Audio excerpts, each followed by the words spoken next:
Most of our childhoods were spent glued to the TV, watching any and every Disney movie we could without causing our parents to stab out their own eyeballs with a fork. Even though each movie was magical and ended with all the good guys living happily ever after, there were still some characters in each movie that acted like complete a-holes. We're not talking about the bad guys here. Obviously, when it comes down to who is worse, Buzz Lightyear or the evil Emperor Zurg, it's kind of a no-brainer.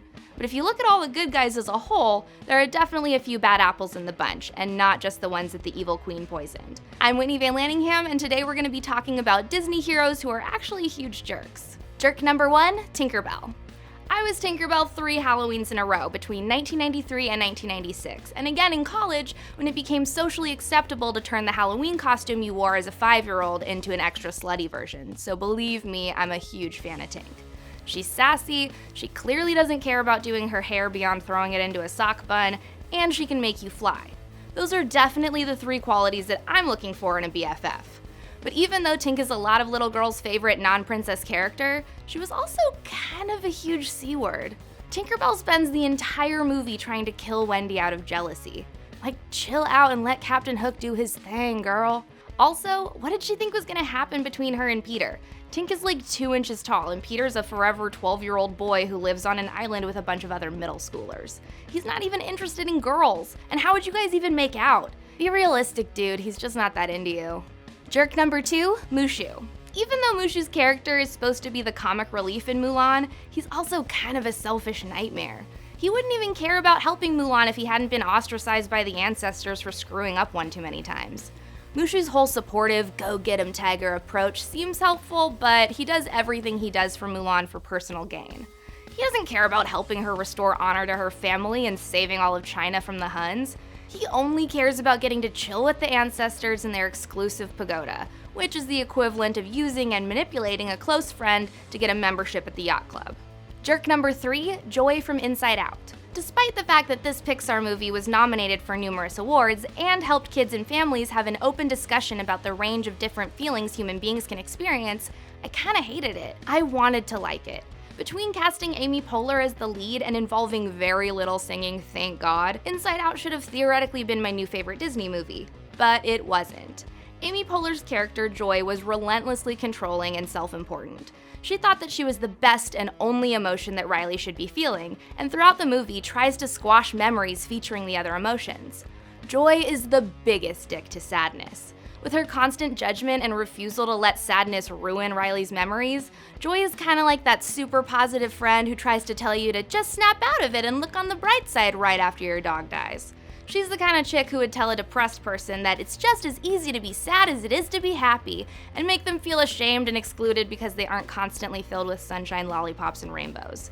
Even though the movie was written to help facilitate conversations about mental and emotional health among families, Joy preached the opposite message for the majority of the film, until sadness helps her realize that being empathetic is better than trying to force everyone to be happy all the time. Jerk number 4, Aladdin. Aladdin is my favorite Disney prince. He has great pecs, he's always down to help needy children, he has a pet monkey and not in the lame Justin Bieber kind of way, and he definitely knows how to take a girl on a first date.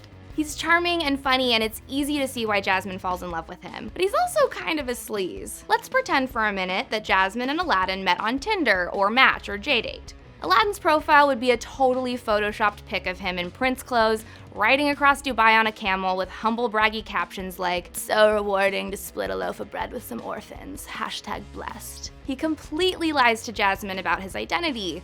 Imagine how pissed you'd be if the guy you went on a Tinder date with said he was a doctor or a lawyer and he ended up being an actual homeless person with a weird pet.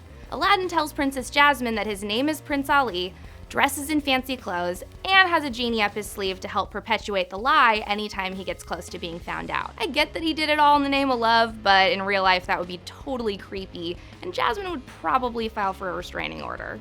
Jerk number 5, Elsa from Frozen. Frozen I hate even more than Inside Out because it involves listening to Adele Dazeem sing Let It Go enough times to make your brain matter leak out of your already bleeding eardrums. But I don't hate Elsa just because of that super irritating song. Elsa's a total dick to her little sister, especially after their parents die. When Anna's a little kid, it makes sense that her parents didn't tell her the whole truth about her sister's magic powers to keep things simple. Bogging down a child's mind with the concept that anything their sister touches turns to ice is pretty heavy. but nowhere near as heavy as thinking that your sister hates you your entire life. Instead of learning to master her powers and being honest with her sister about her Weapon X grade ice hands, Elsa suppresses her powers, becomes a hermit, and completely isolates her sister. When their parents die, Anna begs Elsa to come out and spend time with her, but Elsa refuses. When Anna gets engaged, albeit to a bad guy, Elsa objects so strongly that she unleashes her powers for the first time in years, throwing Arendelle into an eternal winter. Instead of trying to fix things, she flees the kingdom and builds herself an ice castle. Real mature Elsa. The only way that Elsa could possibly redeem herself in my eyes is if Disney decides to do like a Frozen Marvel crossover where Rogue and Elsa team up as a superhero duo with lethal hands and become best friends after going industrial grade glove shopping together.